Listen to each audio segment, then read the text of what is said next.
আব্বা যেদিন দ্বিতীয় বিয়ে করে ঘরে ফিরল তখন আমার বয়স 10 বছর। রূপার বয়স ছিল 5 বছর আর পরীর বয়স মাত্র 1.5 বছর। ছোট্ট পরীকে বুকে নিয়ে আম্মা সেদিন নীরবে চোখের জল ফেলেছিলেন। মুখে টু শব্দটি করেননি, প্রতিবাদ তো দূরের কথা। আর আমি সেদিন দরজার আড়াল থেকে আব্বার দ্বিতীয় বউয়ের মুখ দেখছিলাম। আব্বার দ্বিতীয় বউ আমার আম্মার নখের যোগ্যও না, কালো একটা মহিলাকে বিয়ে করেছেন আব্বা।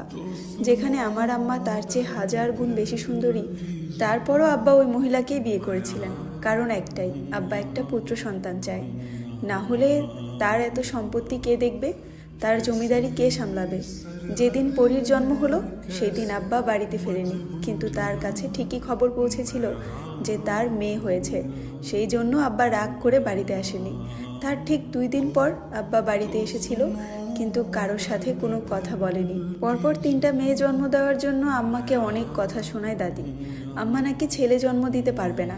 তার সাথে আরও একটি কথা দাদি বলেছিল, তা হলো যেই মেয়ের রূপ বেশি হয় হ্যাঁ পোলা পয়দা করতে পারে না কোনোদিন। এই কথাটা শুনে সেদিন আমার অনেক কষ্ট হয়েছিল, কিন্তু আম্মা কিছুই বলেনি, চুপচাপ নিজের কাজ করেছিল। পরীকে কোলে রাখতো রূপা, আর আমি স্কুল থেকে ফিরে এসে পরীকে কোলে নিতাম। ও যখন ছোট ছোট হাত পাগুলো নাড়াতো তখন আমার খুব ভালো লাগতো। আম্মা বলে আমার আর রূপার থেকেও পরী বেশি সুন্দর। গালে একটু ছোঁয়া পড়তেই ওর গাল দুটো লাল হয়ে যেত, মনে হতো রক্ত জমাট বেঁধে গেছে। সেই ভয়ে পরীকে বেশি কোলে নিতাম না, পরে যদি ব্যথা পায়। কিন্তু রূপা ছোট্ট পরীকে কোলে নেওয়ার জন্য সব সময় আকুপাকু করতো। পরীকে কোলে নিয়ে বারান্দায় দোয়ারে বসে বৃষ্টি দেখতো, আর আমি তার পাশে মোড়া পেতে বই নিয়ে বসে থাকতাম। পরীর যখন ছোট্ট ছোট্ট পা ফেলে হাঁটতো তখন দেখতে বেশ লাগতো, ঠিক মোমের পুতুলের মতো।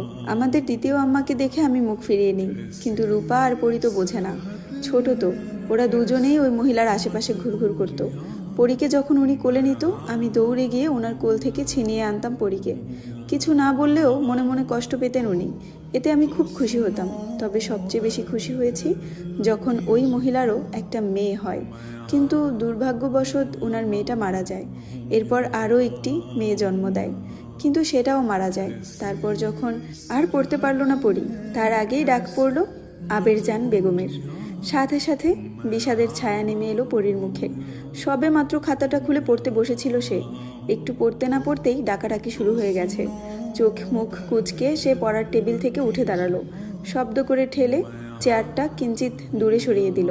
সিমেন্টের মলাটে আবরিত খাতাটা বন্ধ করে সযত্নে বইয়ের ভাঁজে রেখে দিয়ে ছুটল দাদির ঘরে, যেখানে যেতেই চোখ গেল পালঙ্কের উপর বসে থাকা আবেরজান বেগমের দিকে। বিছানায় গায়ে লিয়ে দিয়ে শুয়ে আছেন তিনি। পরী বড় বড় পা ফেলে এগিয়ে গেল, পালঙ্কের হাতল ধরে জোর গলায় বলে উঠল, কি হইছে?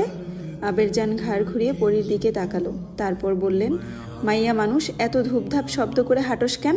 আস্তে হাঁটতে পারস না? দাদির জ্ঞানমূলক কথাবার্তা কোনো কালেই পরীর পছন্দ নয়। যখনই সামনে আসবে তখনই একটা না একটা জ্ঞানের সহিত কথা বলবেই।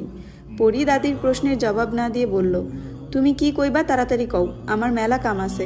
আবেরজান হাতের ইশারায় নিজের পানদানি দেখিয়ে বললেন, একখান পান দে। আগের ন্যায় ধূপধাপ পা ফেলে জল চৌকির দিকে এগিয়ে গেল। হাঁটু গেড়ে বসে পান বানিয়ে এনে দাদির হাতে দিতেই তিনি পানটা মুখে পুরে নিলেন। পরী কৌটা থেকে কিছুটা চুন দাদির তর্জনী আঙুলে মেখে দিয়ে কৌটাটা আগের স্থানে রেখে দিল। বাইরে যাওয়ার জন্য পা বাড়িয়ে আবার ফিরে তাকালো দাদির পানে। সেই লেখাগুলোর কথা মনে পড়ে গেল ওর। পরী এগিয়ে গেল দাদির কাছে, তির্যক দৃষ্টিতে তাকালো। দাদির গায়ের রং বেশ চাপা, কিন্তু অতটা কালো নয়। হাত পা ও মুখের চামড়া ঝুলে গিয়েছে। বয়স হয়েছে তো। পরী হুট করে বলে উঠল, যেই মাইয়ার রূপ বেশি হ্যাঁ পোলা পয়দা করতে পারে না, তাই না দাদি? পরীর কথা শুনে চমকে তাকালো আবেরজান বেগম। এই কথা পরী শুনল কোথা থেকে? দাদিকে বলতে না দিয়ে পরী আবার বলে, তোমার তো রূপই নাই, তাই তো তুমি 2টা পোলা পয়দা করছো, কিন্তু একটারেও তো মানুষ করতে পারলা না, 2টা অমানুষ পয়দা করছো, বুড়ি কোনহানকার। আমার আম্মাজান 3টা সোনা জন্ম দিছে, আর তুমি কি করছো? এক পোলায় 2টা বিয়া করছে, আর এক পোলার বিয়ার খবর নেই। পরের মাইয়া দেখা দেখা দিন পার করে। কথাগুলো বলে পরী এক দণ্ড দেরি না করে দৌড়ে বাহিরে চলে গেল।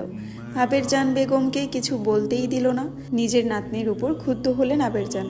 মেয়েটা বেশ চটপটে আর উড়নচণ্ডী স্বভাবের, মুখের বুলিতে সব সময় তেজ মিশ্রিত থাকে, যা ওনার আর 2 নাতনিদের মধ্যে কোনো ক্ষণেই দেখেননি।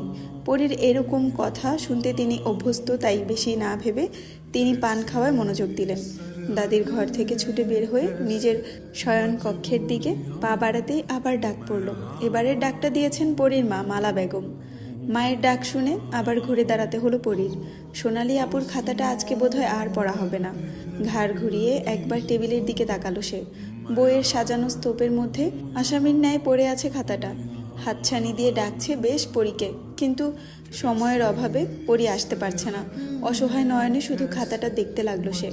এর মধ্যে দ্বিতীয়বারের মতো ডেকে উঠল মা। পরী দৌড় লাগালো। পরনে ঘাগরাটা দুই হাতে হালকা উঁচু করে ধরে সিঁড়ি ভেঙে নেমে দৌড় দিয়ে দিল রন্ধনশালার দিকে। সেখানে বসেই ডাকছিলেন মালা। পরীও ওখানে গিয়ে দাঁড়াতেই জেসমিনের দিকে চোখ পড়ল। সাথে সাথে চোখ ফিরিয়ে নিল। বড় একটা গামলায় কুচু চিংড়ি বোঝাই করা, সেগুলো বাছাই করছে দুজনে মিলে। মালা পরীকে খেয়াল করেননি। তিনি চিংড়ির হাত পা খোসা ছাড়াচ্ছেন আর কাশছেন। পরী 2 পা ভাঁজ করে মায়ের পাশে বসতে বসতে হাত ধরে বলল, আম্মা যান, আপনি অসুখ নিয়ে কাম করতে আইছেন কেন? পানি ধরলে তো আপনার কাশি আরও বাড়ব। কথাটা শেষ করে পরী গরম চাহনিতে একবার জেসমিনের দিকে তাকালো। তারপর আবার মায়ের দিকে তাকিয়ে বলল, ঘরের কেউ কি দেখে না যে আম্মার অসুখ? তারপরেও আম্মারে কামে ডাকে কোন সাহসে? আমার আম্মার কিছু হইলে আমি কিন্তু কাউরে সাইরা দিব না, এই কইয়া দিলাম। জেসমিন এবার মুখ খুলল। আমি আপারে মানা করছিলাম পরী, কিন্তু সে শোনে নাই। পরী আবারও রাগ মিশ্রিত কণ্ঠে বলে উঠল, হইছে, আপনার আর অজুহাত দিতে হইব না। যা করার। পরবর্তী শব্দ উচ্চারণ করার আগেই মালা কষে চড় মারেন পরীর গালে। এতে পরীর কোনো ভাবান্তর হলো না। প্রতিদিন 2-4টে চড় না খেলে তার পেটের ভাত হজম হয় না, তাও মায়ের হাতের। মুখের আঁচল দিয়ে কাশতে কাশতে মালা বলল, কতবার কইছি মুখে মুখে তর্ক করবি না, তোর ছোট্ট আম্মা হয়। পরী মাথা নিচু করে নিল, তবে রাগ ওর মধ্যে এখনও বিদ্যমান। মাথা নিচু করেই সে বলে, ছোট্ট আম্মা, কিন্তু আম্মা না। মালা ফের কিছু একটা বলতে উদ্যত হলে জেসমিন থামিয়ে দিয়ে বললেন, থাক আপা, পরীরে কিছু বললেন না, ছোট মানুষ। এরপর পরীর দিকে তাকিয়ে বলল, পরী, তুমি জুম্মানরে নিয়ে শাপলা বিলে যাও, ঘরে একটা মানুষও নাই, তাই তোমারে বলতাছি কতগুলো শাপলা নিয়ে আসো, চিংড়ি দিয়া রান্না হইব, আজকে ঘরে মেহমান আসবো। কপালে দৃঢ় ভাঁজ পড়ল পরীর। অবাক করা কণ্ঠে বলে, এই বন্যার ভিতরে মেহমান আইব কই থেইক্কা? পর মুহূর্তেই কিছু ভেবেই পরীর মুখে হাসি ফুটে উঠল। রূপা আপা আইব? মালা দিলেন এক ধমক। এত কথা কস কেন? তাড়াতাড়ি যা। আর শোন, মুখটা ভালো করে ঢাইকা যাবি, কেউ জানি না দেখে। নৌকার সোয়ের মধ্যে থাইকা বাইর হবি না। জুম্মানরে নিয়ে এখন যা। তোর বাপে আর তার লোকজন থাকলে তোরে পাঠাইতাম না, এমন সময়টাতে বাড়ি খালি। মৃদু রাগ দেখা গেল মালার মুখে, কিন্তু পরী বেজায় খুশি। আজকে অনেক দিন পর বাইরে বের হবে সে। দৌড়ে নিজের কক্ষে চলে গেল। ওড়না দিয়ে নিজের মুখ ভালো করে বেঁধে নিল, শুধু চোখ দুটো খোলা রাখলো। দাদির ঘরে পেরিয়ে আসার সময় উকি দিল পরী। আবেরজান আয়েশ করে বসে বসে সুপারি কাটছে। পরী হাঁক ছাড়ল, ও বুড়ি। সুপারি কাটা রেখে পরীর দিকে তাকালেন তিনি। পরীকে এই সাজে দেখে তিনি বুঝে ফেললেন আজকে পরী ঘরের বাইরে বের হবে। তিনি জিজ্ঞাসা করলেন, কই যাস? পরী ভেঙচি কেটে বলল, তা দিয়া তোমার কাম নাই, আমি এখন যাই। আসমান থাইক্কা যদি তোমার স্বামী ডাক দেয় তাইলে ভুলেও যাও না কিন্তু। দেশ বন্যায় পানিতে ভাইসা গেছে, তোমারে কবর দেওয়ার জায়গা পামু কই? পরী খিলখিল করে হাসতে হাসতে চলে গেল। আবারও রাগ হলো আবেরজানের। তার ভাষ্যমতে মেয়েদের জোরে হাসতে নেই, কাশতেও নেই, এমনকি কাঁদতেও নেই। মেয়ে মানুষ থাকবে মোমের মতো, আগুনের স্পর্শ পেলে নীরবে গলে যাবে, জ্বলবে, পুড়বে, ছাই হবে, তবে মুখ থেকে শব্দ বের হবে না। কিন্তু পরীর স্বভাব তার ধারণার বাহিরে। তাই তিনি ঠিক করলেন আজকে মালাকে বলে এই মেয়ের একটা ব্যবস্থা করবেই করবে। গ্রামের নাম নূরনগর। পদ্মা নদীর ধার ঘেঁষেই এই গ্রামের অবস্থান। পদ্মা যেন নূরনগরে নূরের আলো ছড়িয়ে দিয়েছে। প্রতিটি ঋতুতে এই গ্রাম নানান বাহারে সজ্জিত হয়ে ওঠে। কখনো গরমে উত্তপ্ত পথিকের আর্তনাদ, কখনো বর্ষার মেঘমালা থেকে সৃষ্টি বাড়িধারা স্বচ্ছ নীলাসরে মেঘের ভেলা, ঘাসে জমে থাকা শিশির কোণার রূপবত্তা তো কোকিলের মধুর কণ্ঠ। সব মিলিয়ে গ্রামের এই সৌন্দর্য সবার মন কাড়ে। কিন্তু এখন আর এই গ্রামের সৌন্দর্য নেই। 5 দিন ধরে এই রূপবান গ্রামটি নদীগর্ভে বিলীন হয়ে গেছে। টানা বর্ষণের ফলে পদ্মা উপচে জলস্রোত দ্রুত তলিয়ে দিয়ে গেছে এই গ্রামের সাথে সাথে আরও অনেক গ্রাম।